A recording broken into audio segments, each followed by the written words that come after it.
Oke, welcome back to Komunitas Yas Luar Biasa. Bersama saya di sini Adrian. Dan video kali ini kita akan sangat spesial karena saya akan membahas apa tantangan 100 hari pertama bagi pemula di Komunitas Yas. Nah, dan tentunya di video kali ini sangat spesial karena saya berada di luar ruangan ya, karena juga di sini sangat asri. Ya, ini merupakan pekarangan rumah saya. Oke, simak video berikut ini.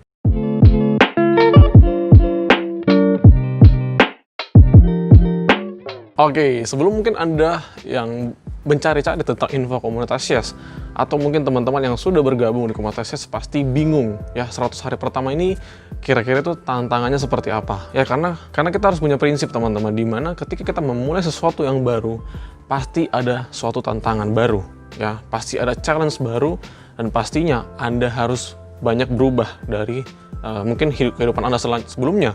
Mungkin sebelumnya Anda seorang pegawai, mungkin Anda hanya seorang pekerja, ya, atau mungkin Anda seorang pelajar, atau bahkan mungkin tidak bekerja. Nah, di sini kita di-challenge bagaimana kita bisa keluar dari zona nyaman kita menjadi seorang pengusaha. Di sini saya akan bahas ada 6 tantangan yang mungkin Anda akan hadapi selama 100 hari pertama Anda bergabung di Komunitas Yas. Dan Anda bisa mungkin nonton sampai habis. Kenapa? Karena saya akan memberikan sebuah solusi setiap problemnya. Nah, hal yang pertama adalah modal masih kurang. Nah, ini yang paling banyak orang berpikir, wah, saya tidak punya modal. Ya, modal saya cuma 100.000, cuma 200.000. Bagaimana caranya saya bisa memaksimalkan omset saya? Ya, pertanyaan yang pertama itu sangat bisa dijawab. Kenapa? Coba saya bertanya kepada Anda. Ya, coba Anda jawab dalam hati. Ya, ketika Anda punya modal 100 juta, mungkin misalkan ya, saya kasih Anda sebuah barang, 100 biji barang, 100 pieces barang. Nah, pertanyaannya, Anda bisa jual nggak selama 1 bulan itu? Nah, itu pertanyaan Anda bisa jawab dulu. Ya, apakah ketika saya sediakan barang 1000 ya, bahkan 1000 pieces saya sediakan, apakah Anda bisa menjualnya dalam waktu 1 bulan? Nah, itu challenge saya buat Anda. Ya, kalau Anda bilang nggak punya modal, pastinya belum tentu bisa. Kenapa? Karena untuk menjual sebuah barang itu bukan hanya dari segi modal, tapi banyak skill-skill yang kita harus pelajari, dan banyak tantangan-tantangan yang mungkin di nomor 2 sampai nomor 6 nanti saya akan jelaskan. Nah, jadi berhentilah mengeluh tentang modal. Kenapa? Karena HP Anda ya sekarang itu modal Anda loh. Ya, Anda bisa mengakses internet, Anda bisa mengakses YouTube, itu adalah modal Anda. Kenapa? Karena Anda bisa berkenalan lebih banyak orang di sosial media. Anda bisa menawarkan sebuah solusi dari produk Anda di media sosial. Ya, terus ada followers Anda di Instagram, ada kontak WA Anda, ada keluarga Anda, ya, bahkan tubuh Anda sendiri pun ini adalah sebuah modal. Kenapa? Wah, coba perhatikan, kalau Anda tidak punya 2 tangan, gimana? Anda tidak mungkin bisa jualan. Mungkin bisa, tapi Anda keterbatasan. Ya, Anda nggak bisa main HP, Anda nggak bisa ketik, ya, Anda butuh orang lain untuk mengetikkan pesan Anda. Nah, jadi kita harus patut bersyukur dengan apa yang kita punya sekarang. Ya, modal apa yang kita punya sekarang, maksimalkan. Ya, kenapa kita harus tunggu modal kita banyak dulu? Nah, masalahnya kita berpikir bagaimana caranya kita bisa punya modal banyak dengan cara memulai bisnis dari sekarang. Ya, seperti itu. Jadi solusinya adalah apa yang kita punya sekarang, kita punya HP, ya maksimalkan. Kita punya kontak WA, kita maksimalkan semuanya. Kita punya kenalan, ya kita maksimalkan semuanya. Karena itu adalah sebuah modal bagi kita. Oke, jadi solusi yang pertama sudah selesai. Ya. Solusi yang kedua adalah product knowledge. Nah, pasti teman-teman yang pemula pasti lagi belajar namanya produk. Ya. Dan ini adalah sebuah senjata kita, teman-teman. Kenapa? Karena kita harus menawarkan sebuah solusi kepada pelanggan. Bukan kita cuma menawarkan sebuah produk. Kenapa? Karena di luar sana, teman-teman, banyak banget produk yang menawarkan mungkin fitur yang sama. Oh, saya ini punya ini, bisa ini, segala macam. Nah, tapi tidak menjawab kebutuhan dari konsumen. Ya, jadi jangan hanya fokus kepada fitur, ya. Jangan hanya berfokus kepada keuntungan ketika Anda mau jualan. Oke, pokoknya ini harus laku. Ya. Nah, itu mungkin pemahaman yang keliru, teman-teman. Kenapa? Karena kita berbisnis. Ya, bedanya pebisnis sama pedagang. Pedagang itu pokoknya jual untung. Tapi kalau seorang pebisnis mau konsumennya jangka panjang. Nah, maka dari itu kita harus tahu product knowledge ini agar bisa menjawab kebutuhan yang tepat untuk konsumen kita. Nah, maka dari itu memang Anda harus tahu, ya, tahu bagaimana Anda itu bisa mengerti tentang produk ini, ya, sebuah produk yang Anda mau jual, ya. Nah, paling gampang adalah 3P, ya, pakai, percaya, dan promosi. Nah, kalau Anda pakai, pasti Anda rasakan produknya, ya. Terus ketika Anda pakai, Anda percaya, oh ternyata produk ini bagus, bermanfaat, dan bisa memberikan solusi kepada saya. Dan terakhir, Anda bisa mempromosikan, ya, tanpa Anda ragu-ragu, tanpa mungkin Anda harus merekayasa semuanya. Kenapa? Karena Anda sudah paham, oh produk ini gunanya buat itu, dan ini langsung dirasakan oleh saya. Atau mungkin itu dirasakan sama keluarga Anda. Nah, jadi product knowledge itu sangat penting, ya. Nah, solusinya bagaimana, Pak? Untuk melawan tantangan product knowledge ini. Yang pertama tadi sudah saya jawab, ya, 3P, pakai, percaya, promosi. Wah, Pak, kalau saya nggak bisa pakai, percaya, promosi bagaimana? Nah, berarti Anda harus punya effort yang agak keras untuk belajar produknya. Ya, minimal Anda belajar demonya, Anda belajar fungsinya buat apa, dan juga Anda belajar, oh ternyata produk ini itu bisa untuk siapa saja. Pokoknya harus Anda paham betul-betul produknya, sehingga apa? Ketika Anda menawarkan ke konsumen, Anda itu tidak, tunggu ya, saya tanya dulu ya. Kalau seperti itu pasti tidak akan closing. Oke, jadi permasalahan nomor 2 sudah selesai. Ya, jadi segera konsultasikan ke mentor Anda, Pak, saya mau belajar produk ini, nanti akan dikasih materinya. Oke, nah, poin nomor 3 ya, problem nomor 3 adalah membangun jalur distribusi. Nah, membangun jalur distribusi ini jalur penjualan kita, ya. Nah, kalau di sini saya ada bagi 2. Nah, jalur distribusi personal dan juga ke lembaga, ya. Nah, personal itu maksudnya apa? Ya, ke teman-teman kita, ke keluarga, ke daftar nama kita. Jadi, Anda harus membuat daftar nama Anda, ya, untuk Anda bisa sharingkan produk Anda. Nah, kalau lembaga, ya, Anda itu mungkin bekerja sama, ya. Misalkan seperti saya bekerja sama dengan apotik, ya, saya bekerja sama dengan beberapa bidan untuk memasarkan produk, ya, atau juga saya memasarkan dengan retail.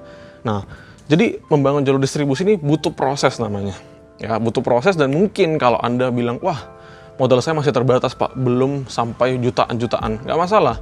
Nah, jadi solusinya bagaimana, Pak, kalau kita membangun jalur distribusi tetapi punya modal yang sangat terbatas? Oke, nah dulu saya juga sama, teman-teman. Mungkin modal saya hanya sekitar 2 juta, 3 juta. Nah, apa yang saya lakukan? Saya membangun itu seadanya aja dulu, ya. Nah, mungkin kalau kita ke apotik dan retail itu butuh modal yang lumayan, ya. Mungkin butuh lumayan, tapi saya bagi, ya. Oh, mungkin 500.000 pertama atau 1 juta pertama saya ke apotik dulu, ya. Dan 1 juta ini saya tidak akan gubris-gubris. Kalau misalkan laku, saya putar lagi di apotik, ya. Jadi misalkan pertama cuma masuk 2 apotik. Nah, bulan ketiga, bulan keempat itu bisa masuk ke 5. Kenapa? Karena untung dari apotik 2 ini sudah menutupi modal untuk ke apotik lainnya. Ya, itu solusi pertama. Nah, yang kedua adalah perbanyaklah personal. Nah, personal konsumen maksud saya. Dimana kita tidak terlalu banyak modal untuk keluar. Ya, karena kan kita nggak perlu titip, kita nggak perlu konsinyasi, ya, tapi kita langsung dibeli barangnya. Nah, jadi untuk orang-orang pertama, pemula yang tidak punya modal terlalu besar untuk masukkan ke apotik, ya, pertama mulailah dulu dengan modal Anda punya, lalu Anda bisa memperbanyak customer base, ya, pelanggan Anda di personal. Oke? Nah, itu ya. Jadi solusinya yang membangun jalur distribusi, Anda perkuat dulu di personal Anda, lalu nanti Anda bisa perkuat di lembaga-lembaga, ya, ke apotik, ke retail, dan segala macam. Yang keempat adalah tidak disiplin. Nah, ini soal mindset lagi, ya. Jadi tidak disiplin ini banyak banget, ya, yang tim-tim saya mengeluh atau bahkan bertanya, Pak, bagaimana caranya menumbuhkan sikap disiplin konsisten terhadap tugas kita yang kita akan kerjakan. Mungkin mereka sudah membuat to-do list, ya. Itu saya sudah bahas juga, to-do list.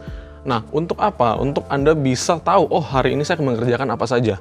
Tapi seiring berjalannya waktu, saya banyak yang mengeluh, ya. Sepertinya gini loh, kayak, Pak, saya sudah menulis tapi kenapa tidak saya lakukan, ya. Nah, seperti ini teman-teman, ya. Anggapan dulu Anda itu nggak pernah ngelis, atau bahkan Anda dulu nganggur. Misalkan, ya, contohnya Anda pulang kerja, ya, dari jam 6, ya, 6 sore, lalu jam 6 sore sampai malam itu Anda main-main aja, ya. Berarti kan Anda tidak list tugas yang produktif, maksud saya, ya. Nah, pada saat Anda punya usaha, Anda harus memulai untuk produktif, memulai untuk disiplin. Nah, itu butuh namanya latihan, ya, butuh namanya latihan. Kenapa? Sama seperti otot, teman-teman, ya. Kalau kita pertama angkat beban, mungkin cuma bisa 10 kilo paling besar, ya, otot kita udah sakit, ya. Tapi nanti bulan kedua, bisa jadi 20 kilo, bulan ketiga jadi 30 kilo. Oke? Nah, jadi yang terpenting adalah melatih terus-menerus. Ya, kalau misalkan hari ini Anda, oke, nggak apa-apa, saya cuma bisa kerjakan 2 hal yang produktif, nggak masalah. besoknya nambah lagi, ya. Besoknya nambah lagi. Atau paling kayak gini loh, minimal Anda siapkan 2 jam dulu, setiap hari Anda tambahkan 15 menit, ya. Misalkan saya mau siapkan konten 1 jam, saya mau edit konten 1 jam, lalu saya misalkan menjual barang 1 jam. Nah, hari ini 2 jam. Nah, besok ditambahkan aja, saya edit konten tambah 15 menit, saya menjual, menawarkan barang tambah 15 menit. Ya, nanti besoknya sama, tambah lagi. Jadi, Anda itu semakin punya banyak waktu, jadi kapasitas Anda untuk bekerja itu semakin meningkat. Kenapa? Karena tubuh kita ini sangat-sangat, ini teman-teman ya, sangat-sangat adaptasi. Jadi, Anda bisa beradaptasi kalau Anda setiap hari melakukan dan itu konsisten. Ya, bukan masalah kuantitinya dulu, tapi memulainya dulu dengan konsisten. Ya, seperti itu. Jadi, solusi buat Anda yang tidak disiplin, ya, seperti itu. Anda bisa mulai dulu dalam hal sangat kecil, tapi Anda konsistenkan tiap hari dan tambahkan porsinya kecil, lama-lama jadi bukit. Oke, solusi nomor 4 udah selesai. Problem nomor 5, sulit mengatur waktu. Nah, ini mungkin mirip sama tidak disiplin yang tadi. Ya, dimana Anda dari awalnya tidak pernah bekerja, ketika waktu luang, Anda bekerja. Sama seperti saya dulu. Saya punya masalah, saya selalu bilang saya nggak punya waktu pada saat saya kuliah. Padahal waktu saya berbisnis, saya paksa diri saya, akhirnya saya bisa untuk, ini teman-teman ya, untuk bisa punya waktu. Nah, intinya adalah otot juga tadi ya, dimana kita ini sebagai manusia itu sangat-sangat fleksibel. Kita diberikan Tuhan, itu bisa beradaptasi dengan lingkungan kita. Nah, yang penting ini dulu. Nah, ini Anda mau maju atau tidak. Nah, kalau ini Anda mau maju, pasti Anda akan cari celah. Nah, kalau Anda mau mungkin paham bagaimana cara mengelola waktu dengan baik, nah di sini ada videonya, saya deep talk ya, saya ngomong sama satu mahasiswa, dia bekerja, berkuliah, dan bersekolah. Bekerja, kuliah, dan berbisnis. Nah, ada 3 peran yang dia mainkan. Nah, teman-teman bisa nonton videonya di sini, itu sangat menginspirasi buat teman-teman yang tidak punya waktu, yang tidak bisa mengatur waktu.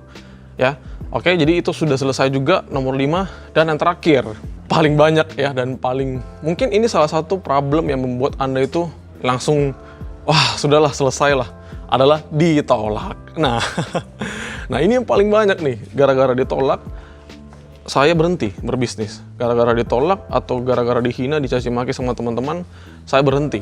Nah, oke, jadi ditolak ini banyak banget yang beralasan bahwa wah, kalau saya ditolak berarti itu jadi akhir dari sebuah bisnis saya. Oh, tidak teman-teman ya. Jadi saya mengalami penolakan juga banyak, bukan cuma ditolak ketika kita menawarkan produk, tetapi mungkin kita ditolak secara lingkungan ya. Jadi walaupun kita nggak menawarkan, teman-teman kita mungkin menjauhi kita dan segala macam. Nah, ditolak ini sangat wajar. Kenapa? Karena semua pebisnis pasti akan ditolak. Nah, kalau Anda punya mindset ketika saya berbisnis tidak mungkin ditolak, itu tidak mungkin ya.